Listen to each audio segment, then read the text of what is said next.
नमस्कार, आप सभी का स्वागत है आपके अपनी YouTube चैनल ज्ञान पहचान पर। और आज हम कक्षा 12 के लिए जो मानव भूगोल है, ज्योग्राफी का पहला जो चैप्टर है उसको पढ़ेंगे। इसके बेसिक इंट्रोडक्शन के बारे में पढ़ेंगे। ये चैप्टर काफ़ी महत्वपूर्ण माना गया है और इसमें से एक बड़ा क्वेश्चन इंपॉर्टेंट बनता है पेपर के लिए, तो वो अभी मैं आपको बताऊँगा। लेकिन फिलहाल सबसे पहले हम इसके इंट्रोडक्शन पार्ट को देखते हैं। आपको लिखना कैसे है, क्या चीज़ें याद रखनी है, आपको ये पता होना चाहिए भूगोल क्या है। अगर शाब्दिक अर्थ में मैं बात करूँ तो जियो प्लस ग्राफी यानी ज्योग्राफी, जियो प्लस ग्राफी दो शब्दों के मेल से बना है, जहाँ जियो का अर्थ है पृथ्वी और ग्राफी का अर्थ है अध्ययन करना। इस प्रकार ज्योग्राफी का अर्थ हुआ पृथ्वी का अध्ययन करना। तो ऐसा विषय जिसमें पृथ्वी के स्वरूप का अध्ययन किया जाता है उसको हम भूगोल कहते हैं। ये इसकी बेसिक परिभाषा मानी गई है। इसकी अर्थ और परिभाषा आपको दोनों चीज़ें जरूर लिखनी है पेपर में। अगर ये बड़ा क्वेश्चन आता है कि भूगोल किसे कहते हैं, मानव भूगोल किसे कहा गया है, उसके बारे में विस्तार पूर्वक लिखिए। तो सबसे पहले आपको ज्योग्राफी क्या है इसके बारे में 3-4 लाइनें जरूर लिखनी है। ठीक है, चलो बात करते हैं। ज़्यादा इसको लंबा ना खींचते हुए, जो आपके एग्जाम आपके चैप्टर से रिलेटेड है वो है मानव भूगोल। तो मानव भूगोल कहाँ से आया पहले इसको देखते हैं। तो ज्योग्राफी जो है भूगोल है, इसकी दो ब्रांचेज आई है। नंबर 1 भौतिक भूगोल और नंबर 2 है मानव भूगोल। भौतिक भूगोल किसे कहेंगे, ये कक्षा 11 में आपने पढ़ा होगा। भौतिक भूगोल क्या है, इस पृथ्वी इस धरातल का जो भौतिक स्वरूप है, जब उसका अध्ययन जिस विषय में किया जाता है उसको हम भौतिक भूगोल कहते हैं। तो और दूसरा है मानवीय भूगोल। ये मानव भूगोल क्या है, ह्यूमन ज्योग्राफी। मानव भूगोल का मूल केंद्र बिंदु मानव है, आपको ये बात ध्यान रखनी है। मानवीय क्रियाओं का जब धरातल के संदर्भ में अध्ययन किया जाता है, सापेक्षिक अध्ययन किया जाता है, तो उसको हम बोलते हैं मानव भूगोल। यहाँ पर हम धरातल यानी इस धरती पर जितनी भी जो चीज़ें मौजूद हैं उनके संदर्भ में मानवीय क्रियाओं का अध्ययन करते हैं।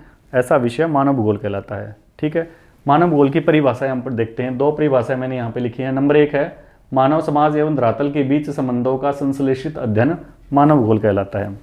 यहाँ पे मानवीय समाज और धरातल यानी मनुष्य की जो क्रियाएं, जिस समाज में वो रहकर क्रियाएं करता है और जिस भौतिक इन्वायरमेंट में वो रहता है, उनके बीच में जो संबंध है उनका संश्लेषित अध्ययन मानव भूगोल कहलाता है। दूसरी जो परिभाषा है वो है अस्थिर पृथ्वी और क्रियाशील मानव। बहुत इंपॉर्टेंट परिभाषा है ये। अस्थिर पृथ्वी, पृथ्वी के अंदर लगातार चेंजेस होते रहते हैं, धरती के नीचे भी और ऊपर भी। तो इस तरह पृथ्वी जो है वो स्थिर नहीं है। और क्रियाशील मानव, मनुष्य की प्रकृति सदा से ही रही है, वो एक्टिव रहता है, अपने इन्वायरमेंट के अंदर क्रियाशील रहता है। इन दोनों के बीच जो परिवर्तनशील संबंध हैं इनका अध्ययन कहलाएगा मानव भूगोल। ये परिभाषा कहलाती है मानव भूगोल की। राइट, तो ये दोनों परिभाषाएं आपको पेपर के अंदर लिखनी है। अगर ये पेपर में ये प्रश्न आता है कि मानव भूगोल की कोई 2 परिभाषाएं लिखे, तो आप इन दोनों परिभाषाओं को लिख सकते हो। अगेन इस टॉपिक में दूसरा क्वेश्चन बनता है मानव भूगोल की प्रकृति और विषय क्षेत्र का विस्तार पूर्वक वर्णन करो। देखो, प्रकृति का मतलब होता है नेचर, नेचर का मतलब स्वभाव क्या है। तो यहाँ पे मानव भूगोल की प्रकृति का मतलब क्या है कि मनुष्य उसका केंद्र बिंदु रहा है, मनुष्य की क्रियाएं उसके लिए महत्वपूर्ण है। इन सभी का अध्ययन हम इसकी प्रकृति में दर्शाते हैं। इससे रिलेटेड और भी चीज़ें हम पढ़ेंगे, लेकिन यहाँ पे एक बात और दे रखी है पहले, वो देखिए विषय क्षेत्र।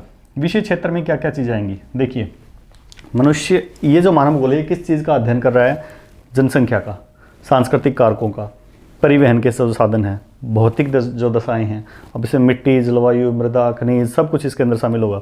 जीवन के रूप किस किस रूप में है भाई, पौधों के रूप में, मनुष्य के रूप में, और अलग अलग तरह के जो जीव जंतु हैं उनके रूप में। नेक्स्ट है मानवीय क्रियाएं। तो ये सारे जो पॉइंट यहाँ पे आपको दिखाई दे रहे हैं ये इसके विषय क्षेत्र का हिस्सा कहलाते हैं मानवीय भूगोल के। आपको इनको पॉइंट्स के अंदर लिखना है। पेपर में अगर ये क्वेश्चन ये इस तरह से आएगा, मानव भूगोल को परिभाषित करते हुए इसकी प्रकृति और विषय क्षेत्र का विस्तार पूर्वक वर्णन कीजिए, तो आपको क्या लिखना है। सबसे पहले भूगोल किसे कहते हैं, भूगोल की 2 शाखाएं हैं, भौतिक भूगोल, मानव भूगोल। मानव भूगोल किसे कहते हैं, उसका अर्थ और उसकी 2 परिभाषाएं आप लिख सकते हो। उसके बाद प्रकृति जब आप लिखते हो तो उसमें मानवीय क्रियाओं को दर्शाना है, आपको किस किस चीज़ का अध्ययन कर रहे हैं वो चीज़ें इसके अंदर दर्शानी है। विषय क्षेत्र और प्रकृति दोनों के अंदर ही आपको यही चीज़ें लिखनी है। फिर विषय क्षेत्र के अंदर आपको पॉइंट बना के ये चीज़ें लिखनी है। याद रखिए, पॉइंट बना के आपको ये चीज़ें लिखनी है। इन सभी पॉइंट, और भी बहुत सारे कारक हैं, इसका विषय क्षेत्र काफ़ी वाइड है, वो सारे पॉइंट्स आपको यहाँ पे इसके अंदर लिखने पड़ेंगे।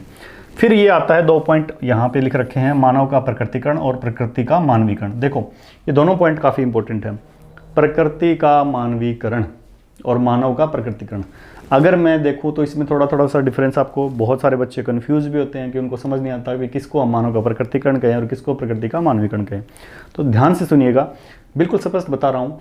मानव का प्रकृतिकरण का मतलब ये है, मानव पूरी तरह से प्रकृति के ऊपर निर्भर रह रहा है, प्रकृति उसको स्वतंत्रता प्रदान नहीं करती। यानी मनुष्य कंप्लीटली सारे के सारी जो चीज़ें हैं, क्रियाएं जो हैं, वो प्रकृति के ऊपर डिपेंड रहती हैं। इन्हीं संसाधनों पर, यानी प्रकृति के द्वारा प्रदान किए जो संसाधन हैं, उन्हीं संसाधनों पर मनुष्य क्या है, निर्भर रह रहा है और उसी आधार पर वो क्रियाएं करता है।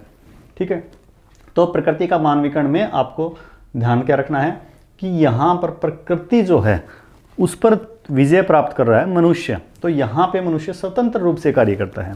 ठीक है, उसकी जो क्रियाएं हैं वो उसकी बौद्धिक क्षमताओं के आधार पे वो डिसीजन लेके इस प्रकृति पर विजय प्राप्त करने की कोशिश कर रहा है। तो दोनों पॉइंट्स में आपको देखना है, यहाँ पे प्रकृति सर्वोपरि है और यहाँ पे प्रकृति से ऊपर मनुष्य सर्वोपरि है। ये दो बातें आपको ध्यान रखनी, दोनों पॉइंट्स बिल्कुल क्लियर हो जाएंगे आपको। नेक्स्ट, यहाँ पे 3 कंसेप्ट और दे रखे हैं, निश्चयवाद, संभववाद, नवनिश्चयवाद। क्या चीज़ें हैं भाई? देखिए, मैंने कहा ना, मानव का प्रकृतिकरण, इसका मतलब प्रकृति सर्वोपरि है। निश्चयवाद एक ऐसी संकल्पना है जिसमें यह कहा गया है कि मनुष्य भूतल की उपज है, यानी मनुष्य कंप्लीटली पूर्ण रूप से बाध्य है, जो प्रकृति ने उसे प्रदान किया, जिस माहौल में उसने रहा वही उसको सहन करना पड़ेगा। एग्जाम्पल, बहुत सारे क्षेत्र ऐसे हैं जहाँ पर प्रकृति की भौगोलिक दशाएँ, इस पर्यावरण की भौगोलिक दशाएँ मनुष्य को उसी अनुसार रहने पर मजबूर और विवश करती हैं, मनुष्य का कोई नियंत्रण नहीं होता, तो वो निश्चयवाद की संकल्पना कहलाएगा। जो प्रकृति ने दिया वो मनुष्य ने स्वीकार कर लिया बिना किसी हेजिटेशंस के, उसको हम बोलते हैं निश्चयवाद। इसके प्रमुख समर्थक रेटजेल रहे हैं, ये आपको नाम याद रखना है, रेटजेल। हम्बोल्ट और रीटर ये भी इसके समर्थकों में से एक हैं। ये जर्मन की विचारधारा है निश्चयवाद, इसको निश्चयवाद, प्रकृतिवादी किसी भी तरीके से बोल सकते हैं, राइट। नेक्स्ट है संभववाद। देखो, संभववाद शब्द का सर्वप्रथम प्रयोग जो किया था वो लुसियन फेब्रे ने किया था, और संभववाद के सबसे बड़े समर्थक या इस विचारधारा के जो प्रतिपादक थे वो Paul Vidal de la BLAS, जो कि फ्रांस से संबंधित थे, उन्होंने ये संकल्पना दी थी। ठीक है, क्या चीज़ है यहाँ पे? कह रहा है अभी प्रकृति ही सब कुछ नहीं है, मनुष्य के पास कुछ संभावनाएं हैं, और वो संभावनाएं प्रकृति ने प्रदान की हैं। मनुष्य ने अपने बौद्धिक क्षमताओं, अपने ज्ञान, अपनी समझ को विकसित करके इस प्रकृति पर धीरे धीरे विजय प्राप्त कर ली है, ये कहता है संभववाद। ठीक है, तो निश्चयवाद और संभववाद, इन दोनों के बीच की जो अवधारणा है उसको हम बोलते हैं नवनिश्चयवाद। इसमें आपको एक नाम याद रखना है, ग्रिफिथ टेलर। ग्रिफिथ टेलर ने इसे रुको और जाओ संकल्पना के नाम से भी जाना है। ठीक है, स्टॉप एंड गो डिटर्मिनिज्म जो कहलाती है उसको नवनिश्चयवाद ही कहा गया है। इसमें क्या कहा गया है? देखो, प्रकृति के साथ तालमेल बिठाना पड़ेगा। मनुष्य ने स्टार्टिंग में प्रकृति से दबना स्टार्ट किया, जो प्रकृति ने दिया उसे उसने सहज स्वीकार कर लिया। समय के साथ उसने अपने ज्ञान, अपने टेक्नोलॉजी की सहायता से इस धरती पर, इस प्रकृति पर विजय प्राप्त करनी शुरू कर दी।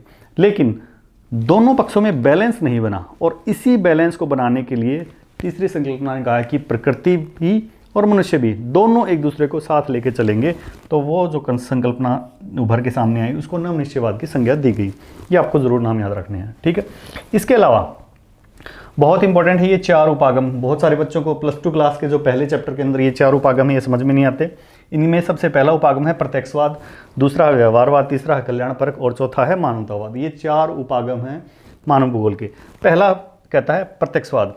देखो, मात्रात्मक विधि पर जोर दिया गया है प्रत्यक्षवाद के अंदर। अब ये मात्रात्मक विधि क्या है मैं आपको बता देता हूँ। भूगोल में जब मात्रात्मक शब्द का यूज किया जाता है उसका संबंध सीधा सीधा तकनीकी से है, टेक्नोलॉजी से है। भूगोल में मात्रात्मक क्रांति, ये जरूर आपने 11वीं क्लास में सुना होगा, नहीं सुना तो मैं बता देता हूँ। जब भूगोल में हम टेक्नोलॉजी का इस्तेमाल करते हैं तो उसको मात्रात्मक क्रांति के नाम से जाना गया था। ठीक है, तो प्रत्यक्षवाद में मात्रात्मक विधि का इस्तेमाल किया जाता है, मात्रात्मक क्रांति का इस्तेमाल किया गया था। उपागम दूसरा है व्यवहारवाद। ये कहता है संपूर्ण जो चीज़ें होती है ना, संपूर्ण, और एक उसका पार्ट होता है अंश। अंश जो है वो संपूर्णता का ही तो हिस्सा है। तो किसी भी चीज़ या किसी भी परिस्थिति को मनुष्य संपूर्णता या एकाग्रता या समग्रता के रूप में समझ सकता है, तब जाके वो किसी समस्या का समाधान कर सकता है। ये कहा गया है इस व्यवहारवाद में, जो कि संपूर्णता के ऊपर आधारित है। तीसरा जो बिंदु है वो है कल्याणपरक विचारधारा। देखो, नाम से पता चल रहा हो कल्याण, कल्याण का मतलब क्या होता है? Welfare, right. तो इसमें निर्धनता, बेरोजगारी, प्रादेशिक असंतुलन, इन सभी कारकों पर जोर दिया गया था नंबर तीसरे कल्याणपरक उपागम के अंतर्गत। चौथा जो उपागम था वो है मानवतावादी उपागम। इस उपागम के अंदर मानव जाति, मानव संसाधन और मानव की सृजनात्मकता, जो उसकी सोच थी, उसकी जो क्रिएटिविटी थी, इसके ऊपर जोर दिया गया है। तो ये 4 उपागम आपको नाम याद रखने हैं। नंबर 1 आता है प्रत्यक्षवाद, नंबर 2 आता है व्यवहारवाद, नंबर 3 आता है कल्याणपरक और नंबर 4 आता है आपका मानवतावादी। ये 4 उपागम हैं, राइट। इसके अलावा आपको यहाँ पे भूगोल के अध्ययन की 2 विधियाँ देखी गई हैं। देखो, भूगोल के अध्ययन की विधि के आधार पर भूगोल कि दो विधियाँ मानी गई, क्रमबद्ध और प्रादेशिक। ये भी बच्चों को याद नहीं रहती कई बार और इसमें समस्या आती है, समझने में दिक्कत आती है। देखो क्रमबद्ध और प्रादेशिक, क्रमबद्ध का मतलब क्या होता है, अगर मैं ये कहूँ जैसे हमें पृथ्वी का अध्ययन करना है, पृथ्वी का अध्ययन करने के लिए मैंने पृथ्वी के जो स्थल मंडल है, जल मंडल है, वायुमंडल है, जयमंडल है, इनमें से किसी एक कारक को ले लिया और उस एक कारक के आधार पर संपूर्ण पृथ्वी का मैं अध्ययन कर रहा हूँ, तो उसको क्रमबद्ध विधि कहते हैं। ठीक है, किसी एक भौगोलिक तत्व के आधार पर संपूर्ण पृथ्वी को आधार मानकर हम जब अध्ययन करते हैं तो वो क्रमबद्ध विधि कहलाती है। प्रादेशिक का मतलब क्या होता है, प्रादेशिक विधि भी कुछ हद तक बच्चों को कंफ्यूज करती है। प्रादेशिक का मतलब होता है प्रदेशों में विभक्त कर देना। प्रदेशों में कैसे विभक्त करते हैं, जैसे संपूर्ण भारत का अध्ययन ना करके भारत का जो दक्षिणी जो पठार का जो क्षेत्र है उसको बांट दिया। अब पठारी वाले जितने भी क्षेत्र हैं उन सबको हमने अलग कर दिया, मैदान वाले क्षेत्रों को अलग कर दिया। अलग अलग प्रदेशों या क्षेत्रों में बांट कर जब हम किसी इकाई को संपूर्ण रूप से अध्ययन कर रहे हैं तो वो प्रादेशिक विधि कहलाती है। ठीक है, क्रमबद्ध विधि में किसी एक क्षेत्र को आधार मान के भी पूरे प्रदेश का अध्ययन करेंगे, पूरे विश्व का या फिर पूरे संसार का, देश का अध्ययन करते हैं एकांक इकाई के रूप में। और प्रादेशिक में हम अलग अलग प्रदेशों में बांटकर फिर उनका प्रदेशों के आधार पर अध्ययन करते हैं, तो वो प्रादेशिक विधि कहलाती है। दो प्रकार की विधियाँ आती हैं। ठीक है, इसके अलावा आपको यहाँ पे 8 किताबें लिख रही हैं। ये जो किताबें लिखी हुई हैं मैंने, ये किताबें +2 क्लास में 1 नंबर या 2 नंबर के प्रश्नों में से जरूर पूछ जाती हैं। सबसे पहला है यूनिवर्सल ज्योग्राफी किताब किसने लिखी, क्लूवेरियस, आपको नाम याद रखना है क्लूवेरियस। जोग्राफिया जनरलिसिस जो है बर्नार्ड वारेनियस, जोग्राफिया जनरलिसिस के रचयिता कौन है, Bernard Varenius. Origin of species, most important book है origin of species, Charles Darwin, ये आपको नाम याद रखना है।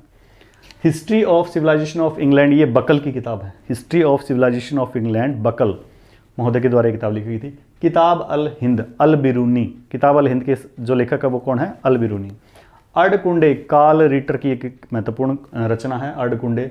प्रिंसिपल डी ज्योग्राफी हुमेन, तो आपको इसमें ब्लास का नाम याद रखना है, Paul Vidal de la Blache principes de geographie humaine के लेखक है। और लास्ट है एंथ्रोपोजियोग्राफी रेटजेल, ये आपको याद रखने हैं 8 किताबों के नाम, उनके रचयिताओं के नाम, ये जरूर आपसे पूछ लिया जाता है। फिलहाल इस पार्ट में मैं इतना ही आपको कराऊंगा, ज़्यादा बड़ी ये वीडियो हो जाएगी अदरवाइज।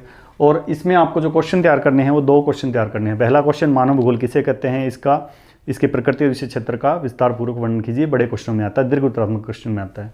दूसरा क्वेश्चन, इसमें छोटे क्वेश्चन बनेंगे, प्रकृति का मानवीकरण और मानव का प्रकृतिकरण से आप क्या समझते हैं, इनमें अंतर बताइए। तीसरा क्वेश्चन, क्रमबद्ध भूगोल और प्रादेशिक भूगोल यानी इन विधियों में क्या अंतर है, ये पूछा जाता है 2 या 3 नंबर के प्रश्नों में।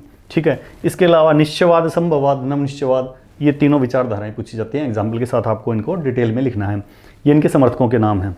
ठीक है, यहाँ पे 4 उपागम है, ये 2 नंबर के प्रश्न में पूछ लिया जाता है, प्रत्यक्षवाद, व्यवहारवाद, कल्याणपरक या मानवतावाद, या इनमें से कोई एक उपागम भी आपसे पूछ लिया जाता है। और इनमें से 8 जो इधर यहाँ पे किताबें, रचनाएं जो मैंने लिखी हैं, इनके लेखकों के नाम आपसे 1-1 नंबर के प्रश्न में पूछ लिया जाता है। यही कक्षा 12 में पहले चैप्टर के अंदर इंपॉर्टेंट क्वेश्चन बनते हैं, इनसे बाहर इसमें कोई क्वेश्चन नहीं बनेगा, ये फैक्ट है। तो फिलहाल आज के लिए इतना ही, बाकी आप अपने इस चैनल को ज़रूर सब्सक्राइब करो, लाइक करो, शेयर करो और कमेंट करके बताओ मुझे आपको कि इसमें से आपको क्या समझ नहीं आया। अगर नहीं आया तो मैं दोबारा उसका आपको एक एक्स्ट्रा चैप्टर भी के रूप में उसको करवा दूंगा, लेकिन आपको ये चैप्टर अच्छे से पढ़ना है, इसके नोट्स लिखने हैं, तभी जाके आप सफल हो पाओगे। फिलहाल आज के लिए बस इतना ही, ज़रूर चैनल को सपोर्ट करिए। Thank you so much.